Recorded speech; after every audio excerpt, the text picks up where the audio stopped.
ইনকিলাব মঞ্চের আহ্বায়ক শরীফ ওসমান হাদি হত্যা মামলায় প্রধান আসামি ফয়সাল করিমকে অস্ত্র মামলায় ১০ বছরের সশ্রম কারাদণ্ড দিয়েছে ঢাকার একটি আদালত।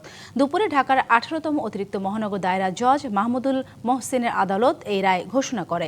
আসামি ফয়সাল পলাতক থাকায় তার বিরুদ্ধে সাজাসহ গ্রেপ্তারি পরোয়ানা জারি করেন বিচারক। এ মামলায় তদন্ত শেষে ফয়সালকে অভিযুক্ত করে গত বছরের ২৮শে মার্চ আদালতে অভিযোগপত্র দেয় পুলিশ। বিচার চলাকালে ১৪ জন সাক্ষীর মধ্যে ১৩ জনের সাক্ষ্য গ্রহণ করে আদালত। ২০২৪ সালের ৭ নভেম্বর রাজধানীর আদাবরের বাইতুল আমান হাউজিং সোসাইটির একটি ফ্ল্যাটে ফয়সাল করিমকে আটকের পর ৪ রাউন্ড গুলিসহ বিদেশি পিস্তল উদ্ধার করা হয়।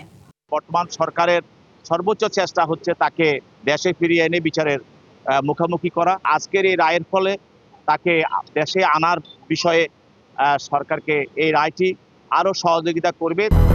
200-র বেশি সার্ভিস ও ফিচারে লেনদেনের সব বিকাশ অ্যাপে সম্ভব।